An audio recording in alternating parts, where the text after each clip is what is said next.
Good evening, and welcome along to another big show here on NVTV. Here we are, day number 574 or something like that, broadcasting from our living room. But we've got a fantastic show lined up tonight. What's happening? Well, coming up on the show, I will be getting some beauty tips from Katharine Mc Donnell from Complementary Beauty Belfast.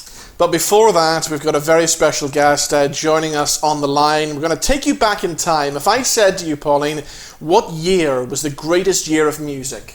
Well, it had to be 1987. Exactly. So many great songs came out in 1987, including one of the greatest songs ever made.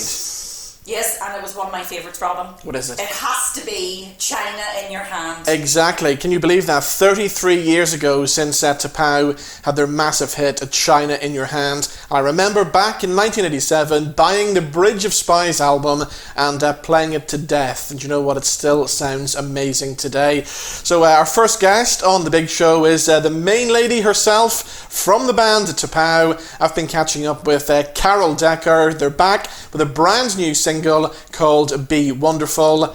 Here it is, ladies and gentlemen.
They say the devil's in the detail, not the hand of God.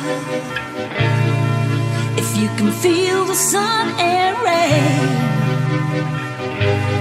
never complain.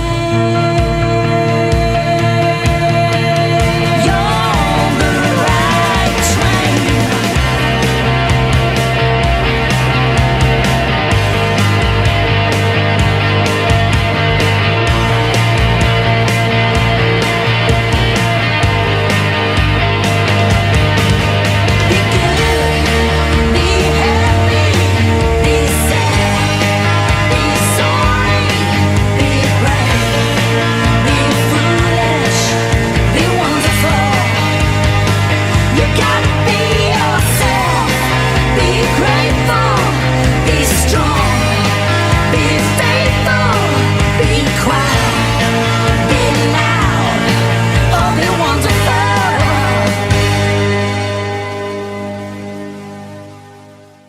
There we go. That is called Be Wonderful. That is the brilliant new single from Tapao. And I'm pleased to say that Carol Decker joins us now on the line. Carol, how are you?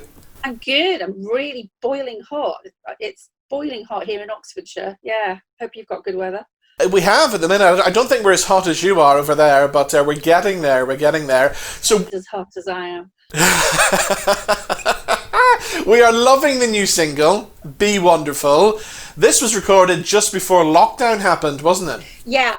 We had 2 or 3 tracks written and recorded. And then we thought, well, what are we going to do then? Everything happened, as we all know.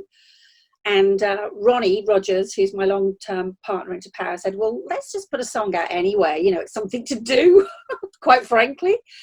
And he said, but you'll need to do a lockdown video. So fortunately, both of my kids, Scarlett and Dylan, have done a BTEC in creative media production. So they can do all the editing. They've got the software. We had a camera. And so we just did the best that we could with household objects, our chickens, our duck, our mad Irish setter, and me in a onesie. And if people want to go to onto YouTube and look for Tapao Official Be Wonderful, then you can see the video that goes with the song. Brilliant. So will there be an album to follow then once all this is over? Probably, yeah. We're just we put a download single out last year called Run, which is also fantastic. Go look for that, folks. It's all on the download platforms. And again, I did a video with my kids, with Scarlett's student friends, and paid them all in pizza. So it was a really good deal for me. Yeah. Mind you, Domino's is pretty expensive these days. It is, isn't it? Yeah, we had Run, which came out last year. That's a great summer song. We've got Be Wonderful out now. We've got a couple more. We're going to drip feed them, and then I think parcel them all up as an album and put them out again with a nice project, you know. So but just doing what we can, you know. Is it good to have total control over what you do now with no big record company behind you kind of pushing away at you? That side of it I really enjoy, because we did have some battles with our record company, because they're obviously they're commercial, and they're like, you know, I remember having arguments about bits of songs that needed to be chopped out because it was too long for radio, and that was my art, you know. I don't really care anymore. And so, yeah, we did have some battles and arguments over what the next single should be. But to be honest, nobody really knows what's going to be a hit. Otherwise, you'd have a hit every time you put a record out, you know. Sometimes we were right, sometimes they were right, you know. So it is nice to do our own thing, and we now have 30 years of experience as, you know, in the studio, and I think Ronnie and I are good songwriters, you know. But I do miss their money. I miss, you know, because what record companies are great, they give you a massive marketing budget. So if you see an artist, you know, on a major television show or in all the magazines, you know, there's been a PR campaign behind that, and that costs a lot of money. So I miss that. Yeah, so we do it all by social media and hooking up with great people like you and doing what we can. And necessity is the mother of invention, isn't it? So you keep on. So how's life in lockdown been for you at the moment? Pretty good. I got to say, I can't complain on a personal level, because we're quite lucky. We live in Oxfordshire, so we're in the countryside. So we haven't been crammed and on top of each other. We've got a nice garden. We live opposite fields. We can walk the dog. We can get our exercise. We can give each other some space. We've got a little bit of workout equipment in the garage, including a punch bag, which everybody goes and takes a turn on. Stick someone's face on it. Go back in calm, you know. So we're quite lucky, but I do feel like I'm in an open prison or under house arrest, you know, and I'm finding it as frustrating as everybody else is. You do the best you can, you count your blessings, you try and be productive, but I want the world back, and this is the most awful thing that's I've ever experienced. You know, I'm sure it's the same for you and all the viewers. You know, it's like something out of a sci-fi movie, isn't it? Yeah. One of those pandemic movies. It's all awful. Let's talk about the greatest record ever made, China in Your Hand. Are you fed up talking about it?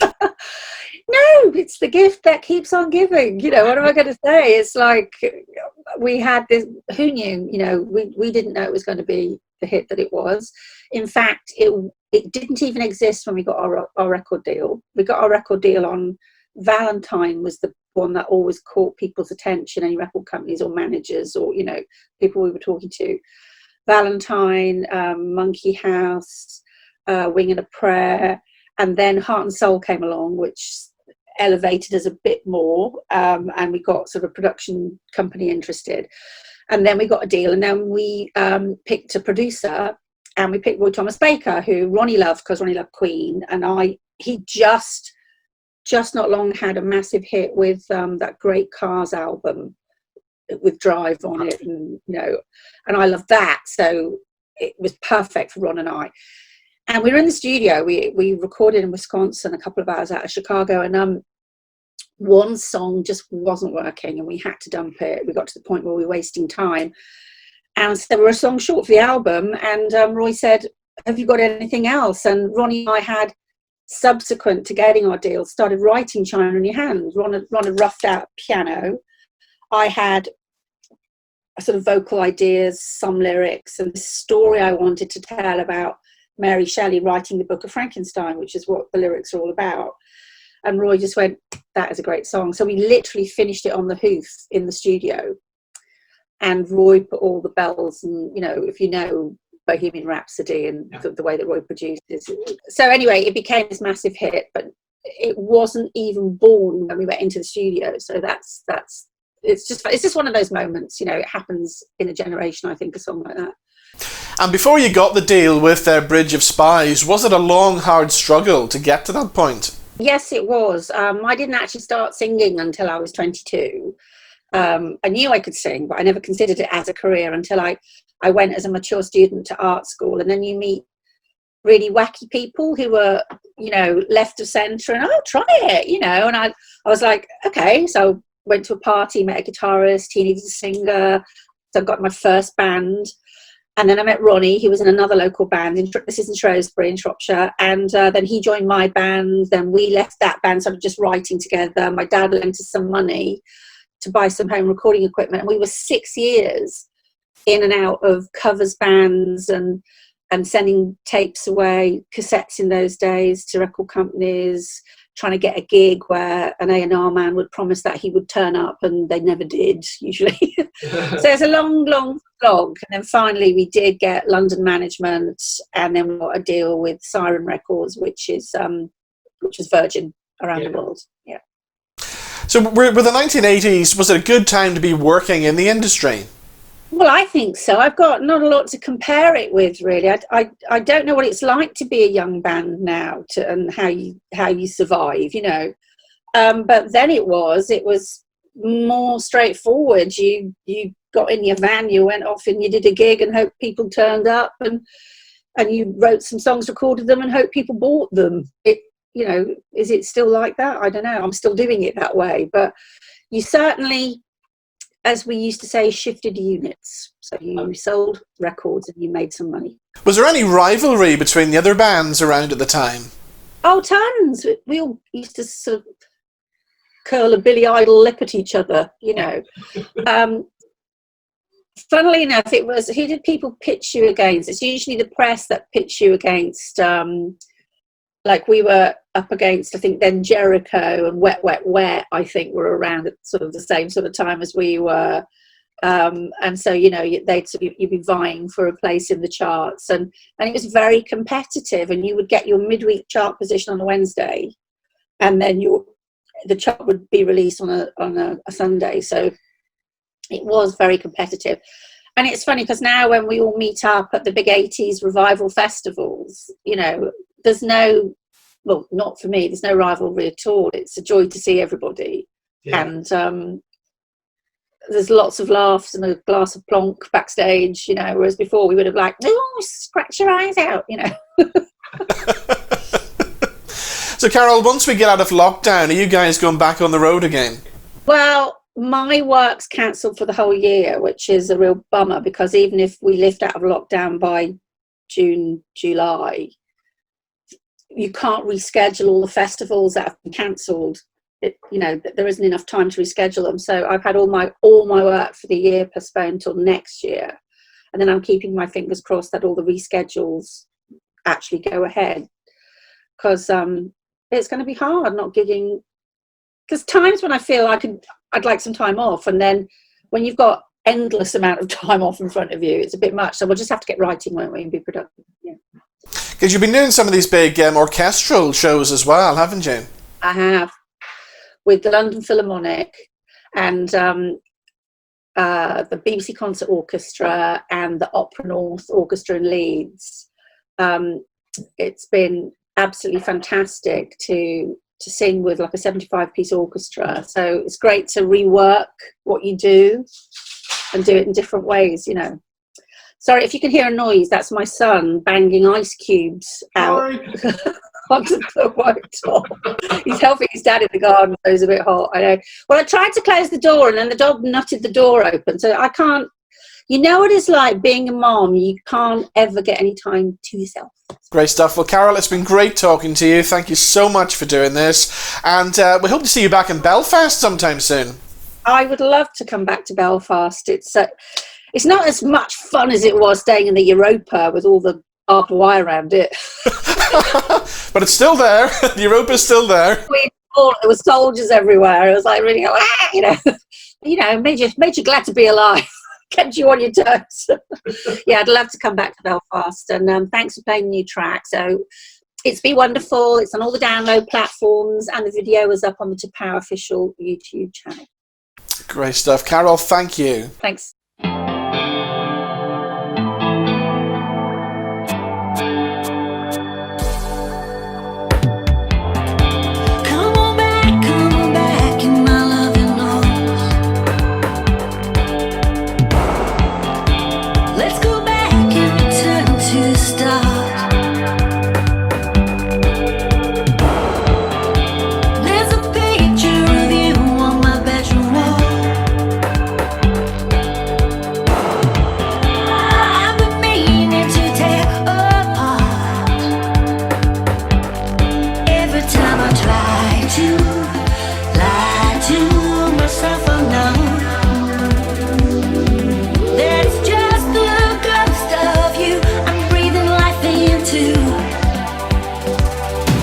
And every time you call me, I should run the other way.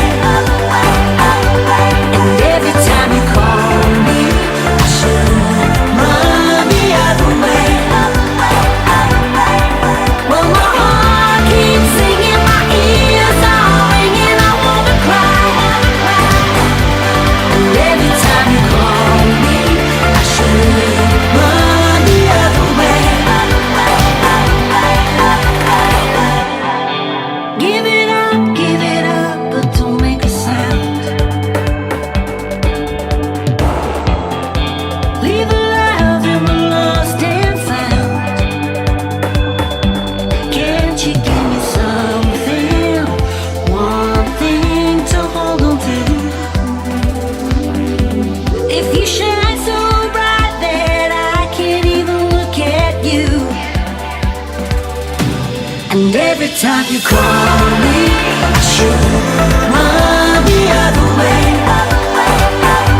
And every time you call me, I should run the other way.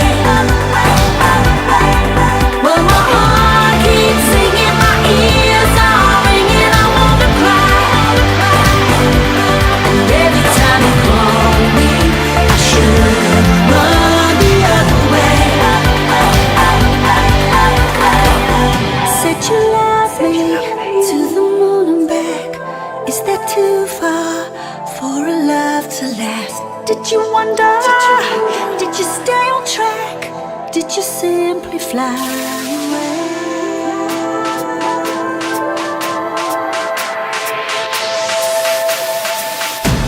And every time you call me, I should run the other way. And every time you call me, I should run the other way. Well, my heart keeps singing, my ears are ringing, I wanna cry. And every time you call me, I should run the other way. Well, my heart keeps singing, my ears are ringing, I wanna cry.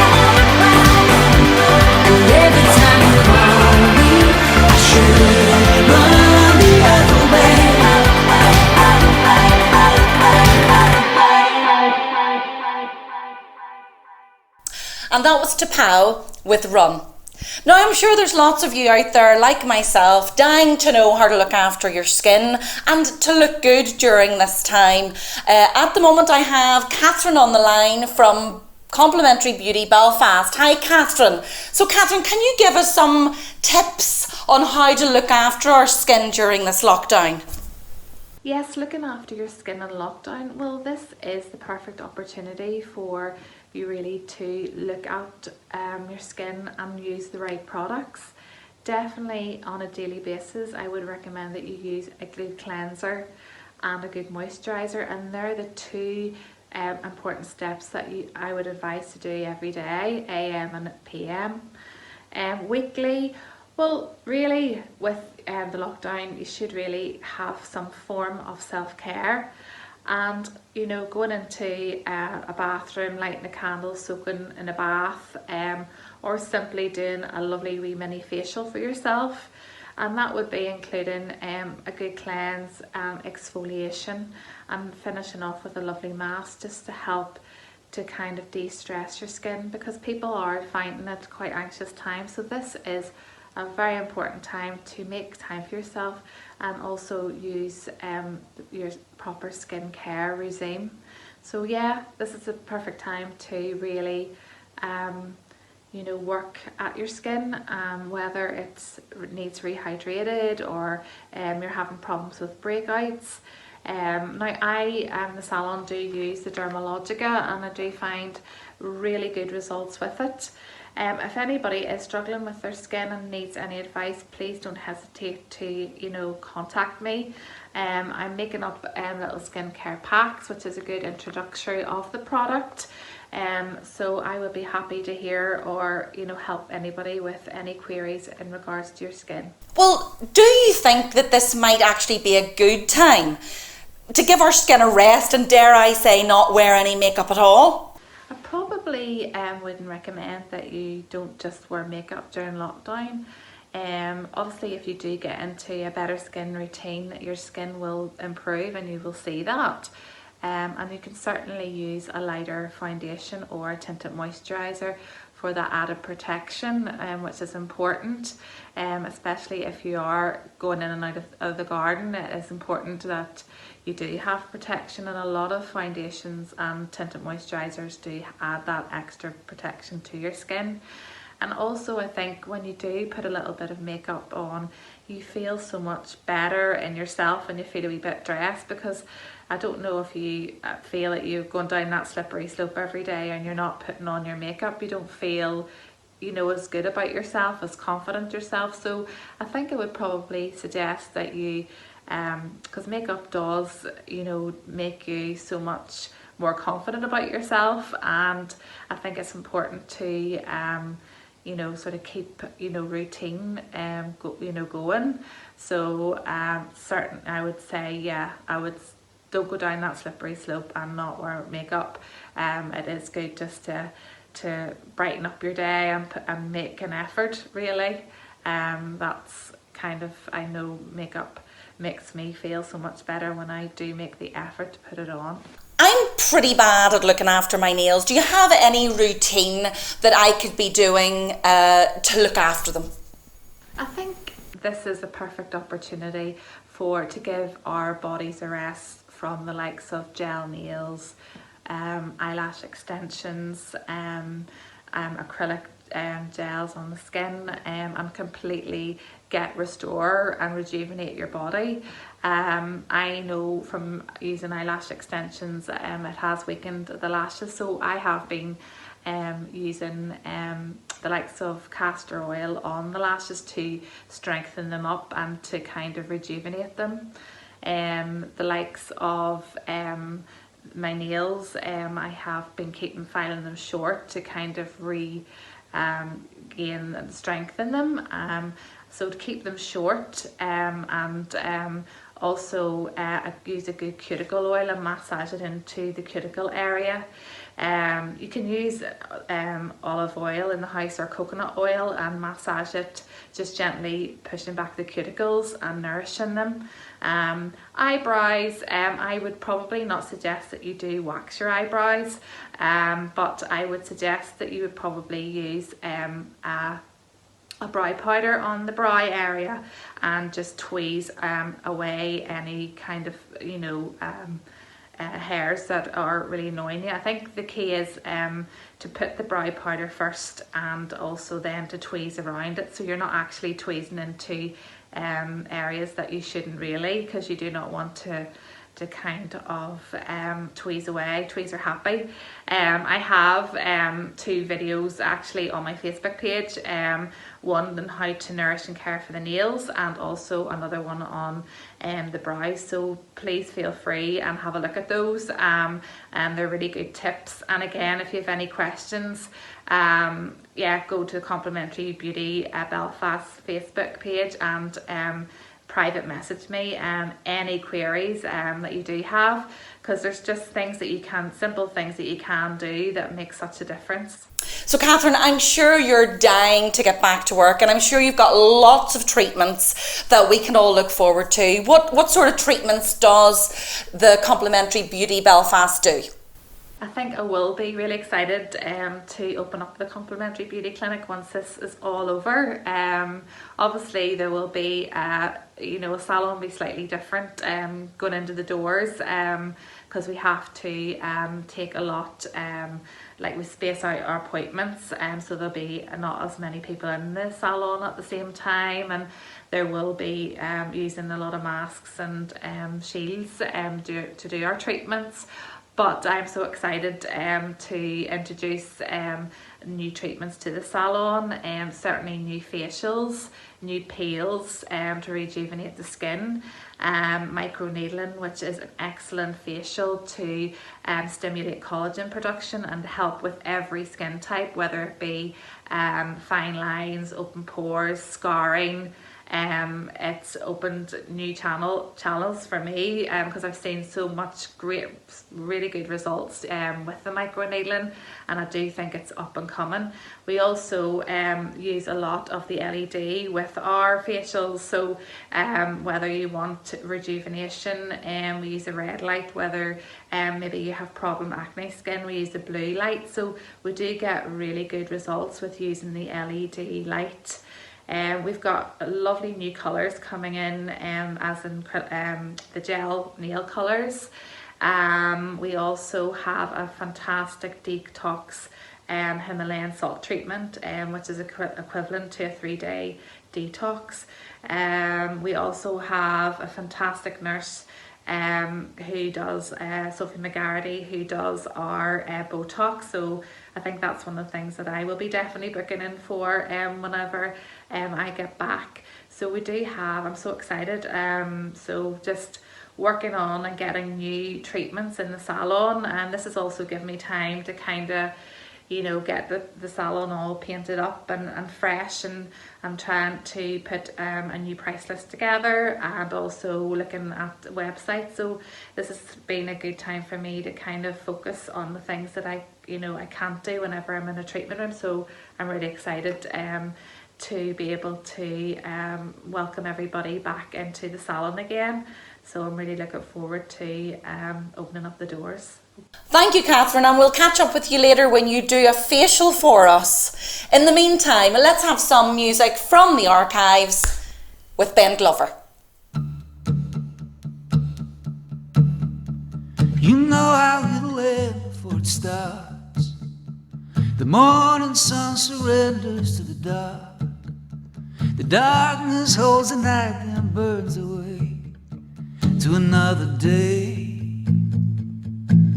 And you think you're in control of what you feel, and all she gives is more than anything you can dream. You lean into the beauty of the fall, don't feel the shift at all.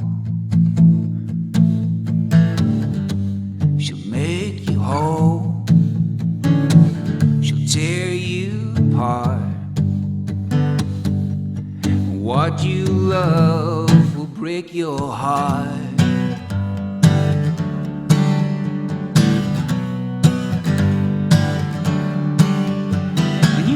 tattooed the word truth under your skin. Reminder for you not to make the same mistake again. But she's a fire that nothing can contain, burning through your veins. She'll make you whole,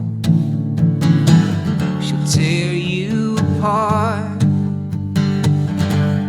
What you love will break your heart. What you love will break your heart.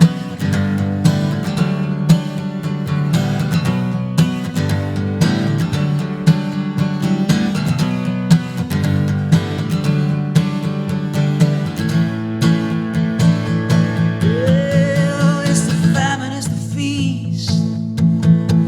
It knocks you off your feet. It brings you to your knees. It's the nature of the beast. She'll make you whole, she'll tear you apart. What you love will break your heart. Yeah, she'll make you whole, she'll tear you apart. What you love will break your heart. Break your heart.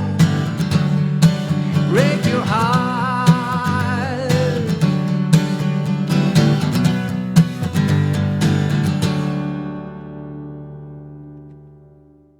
So there we go, that was Ben Glover from the Big Show archives with a song called What You Love Will Break Your Heart. Now, still to come between now and the end of the show, we'll have something funny to cheer us all up, something good from Clubsound on the way shortly. Before that, let's talk movies. And we've all seen the Stephen King classic, The Shining, haven't we? Oh, yes, here's Johnny.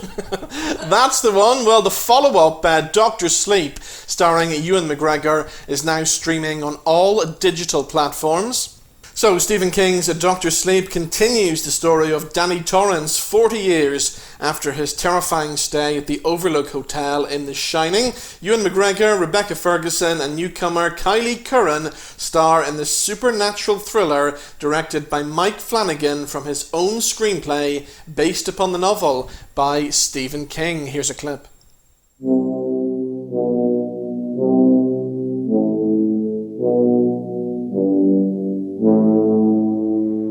World's a hungry place. And the darkest things are the hungriest, and they'll eat what shines. Some things, dark things, the shining's like food. And nobody shines like you.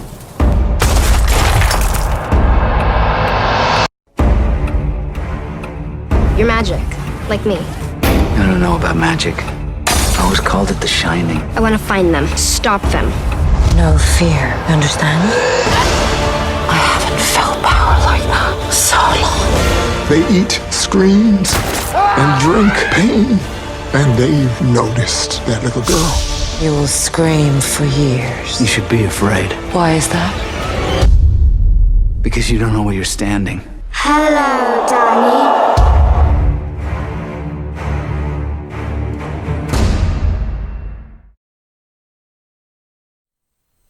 And Dr. Sleep is streaming now on all digital platforms. We also have Motherless Brooklyn. Edward Norton directed, wrote and produced and stars in Motherless Brooklyn.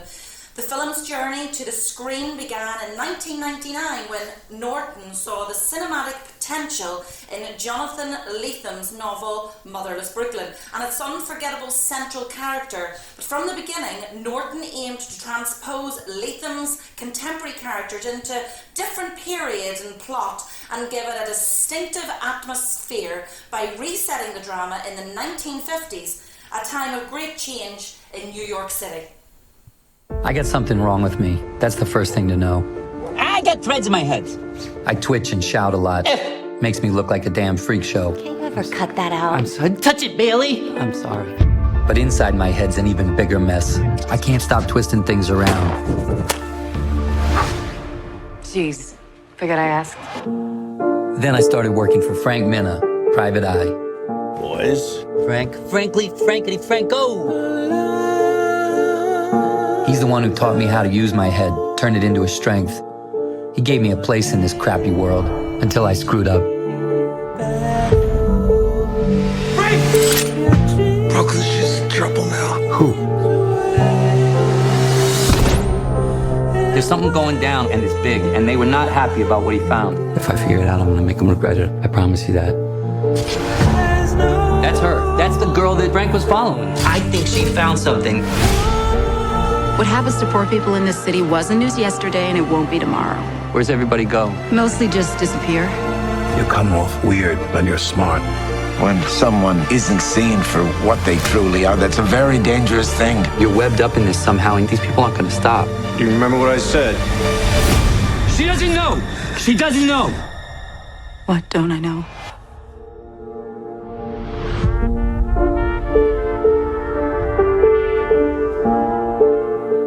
And just like Dr. Sleep, Motherless Brooklyn is streaming now on all digital platforms. So now let's go back and see Katharine. She's going to show us how to do our own facial at home. Hi, good evening everyone. Thanks for joining me in my sitting room. I'm just giving you a few simple steps on how to give yourself a facial or someone else. So I'm just going to start off with the first step, and the first step is to use a pre-cleanse oil. We're going to double cleanse the skin, and the reason we double cleanse the skin is purely first to remove any makeup or grime on the skin or pollution. So I'm just going to cleanse the skin using light circular motions. All the products that I will be using is Dermalogica. So just circular motions, very gently just with your fingertips. And I'm just going to use a little bit of water, and this just emulsifies the product and activates the product. So I'm just going to remove the oil with some sponges. So this does cleanse the skin without stripping the natural oils from the skin. So secondly, the second step is I'm just going to use a cleanser. And this is a special cleansing emollient. It's great for any sensitivity of the skin. Again, just light circular motions, concentrating on in the nose of the crevice there, crevice of the nose. And this is a good facial that you can do on someone else. It's also good to do a little bit of self-care in these times. Again, just warm sponges, just to remove. So the third step is just to remove all the dead skin cells, all that dryness from the skin, because we find that if you are indoors quite a lot, skin does become a that wee bit drier. So I'm just going to use a rice-based product, and this is called Daily Microfoliant. So it's just made from, I said, rice and oats. So it's just like a powder, and I'm just going to mix it with a little bit of water. So this isn't abrasive on the skin, so it effectively removes the dead skin cells without causing any irritation to the skin. It's very good for getting right into the pores. Chris has a wee little bit of open pores around the nose area, which is very common. So this just buffs off, goes into a light paste. Just buff it all the dead skin cells, and you would use this possibly just twice a week to your skin. And it's good for every skin type, whether you have oily, congested, problem skin to dry, sensitive skin. Just with a face cloth is fine, just warm, not too hot, not too cold. So you would just rinse this off normally if you were doing it yourself, and if you're obviously doing it to someone else, you can just use a warm flannel like I'm using. Just for the skin stamp, I'm just going to apply a redness relief essence. An essence, this very similar to a toner, only it adds moisture to the skin. It's very cooling and hydrating to the skin. Lastly, I'm going to just apply the moisturiser. And this is just going to hydrate the skin and protect the skin. Well, I'll definitely be giving that a go at home. And if you want to check out Complementary Beauty Belfast, then go onto her Facebook. Right, that's all we have time for on The Big Show this evening. A big thank you to our special guests, Carol Decker from Tapau, and of course Katharine from Complementary Beauty Belfast. To play us out, something else from the archives from the legendary comedy music act Clubsound, featuring George Jones. Here's one you might remember. It's called Daddy's Wee Balloons. See you next time on The Big Show. Bye-bye. Bye. And now, ladies and gentlemen, Clubsound would like to present for you the unabridged tale and adventure of a little Northern Ireland schoolboy. This particular young lad is a mischievous little character, to say the least, though his mother thinks he's a little angel, but his own words, he is a cheeky wee cat. He goes by the name of Nigel Courtney. That's right, I'm Nigel Courtney, so and I do a whole lot of wee secret things, so do me, my mate, so do. And you know something? We found something secret in my daughter's wardrobe. And I wrote a wee song about it. You want to hear it? All right, we can do that, we can do it. It's called My Daughter's Wee Balloons. Goes like this. My daughter's wee balloons are all peculiar. He keeps them in a wardrobe out of sight.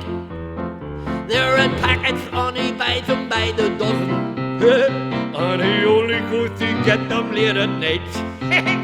They're not coloured like the ones I buy in Woolworths. It's an awkward little packet that they're in.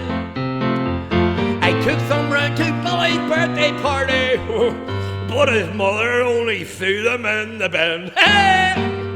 Oh yes, my daughter's wee balloons, they're very hard to blow up, that's for sure.